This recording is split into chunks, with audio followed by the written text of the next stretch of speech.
Magandang gabi. Kumusta ang inyong maghapon? Ito, mag-ready para tulog. Naantok na ako. Napagod ako kanina at namlansya. Medyo marami yung pinaplansya ko eh. Ito kasi sa totoo lang, talagang pinagdasal ko kay Lord na makapagbigay ng pamasko sa kapatid ko para naman mapasaya ko sila nitong Pasko. Kaso lang, alam nyo, ang hirap mag-budget. Kasi mas mababa, maliit ang sahod ko ngayon kumpara nung dati kong trabaho. Pinagdasal ko kay Lord kasi dati na sana makahanap ako ng trabahong mas magaan na, yung less stress. Nakahanap nga ako, yun nga, ang kapalit naman nun, mas mababa ang sahod. Kaya nahirapan ako mag-budget. Sa dami ko rin binabayaran. Pag i-convert sa piso yung nawala sa sahod ko kada buwan, umaabot din ng 10,000. Kaya ang laki nang nawala sa edad ko rin kasi hindi ko na kaya yung trabahong masyadong stressful kasi kapares niyan, may high blood na ako. Lagi ang nagkakasakit kapag ka na overwork, overfatigue na sobra yung oras ng trabaho. Dito, ayun, medyo magaan trabaho, yun nga, kapalit nun, mababa ang sahod. Kaya mahirap mag-budget. Pinagtiyagaan ko lang kasi nga yung magaan yung trabaho ko at saka hindi ako nai-stress. Dati-rati kasi pabalik-balik ako sa hospital dahil laging stress yung trabaho ko. Yung perang kinita ko pambili lang din ng gamot, tapos yung alam mo yung marami kang naramdaman sakit. Ngayon matagal na ako hindi nakapagpa-check up. Nung nagpa-check up naman ako, normal lahat, walang problema. Walang problem, although tinuloy-tuloy ko pa yung pag-inom ng maintenance na gamot sa high blood.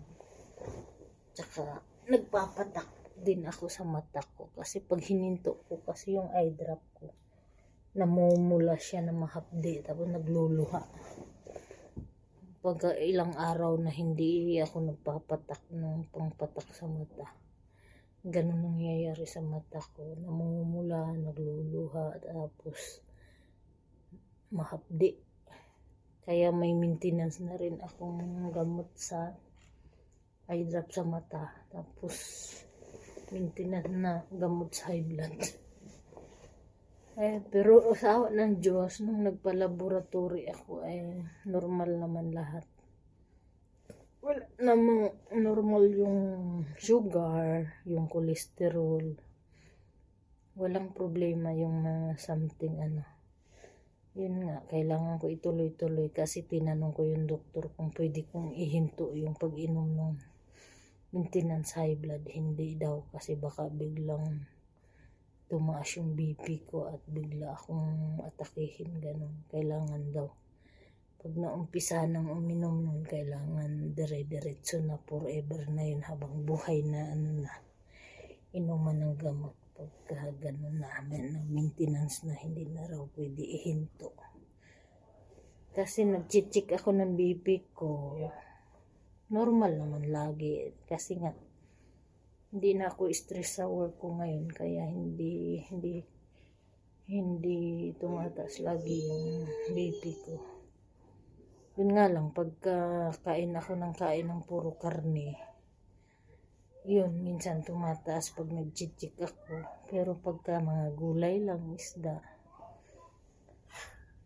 yung normal yung BP ko. Iniiwasan ko rin kain ng mataas sa mamantika, maalat, kasi nga pinagbawal sa akin pati yung beef. Tumaas kasing kolesterol ko nung minsan na kain ako ng karne, mga baka, ganun. pag may edad na. Di na pwede yung mga ganong kasi ang dami ng epekto sa katawan. Yun lang guys. Kailangan nating ingatan yung kalusugan natin para humaba ang buhay, kasi pag hindi tayo mag-ingat sa kalusugan natin na mapaaga yung mapaiksi yung buhay natin. Tsaka kahit nga mayayaman, kapag nagkasakit, ubos ang ari-arian paggamot, pagbili ng gamot at paggastos sa ospital.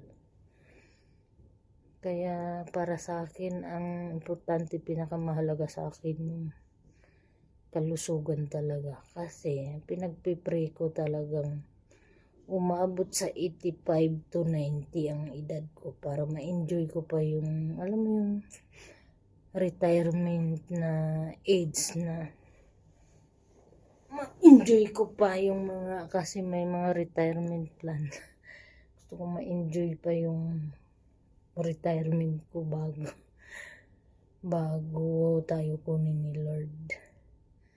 Yun lang guys, mapayapang pagtulog para sa lahat. Kita-kita kits bukas. Bye.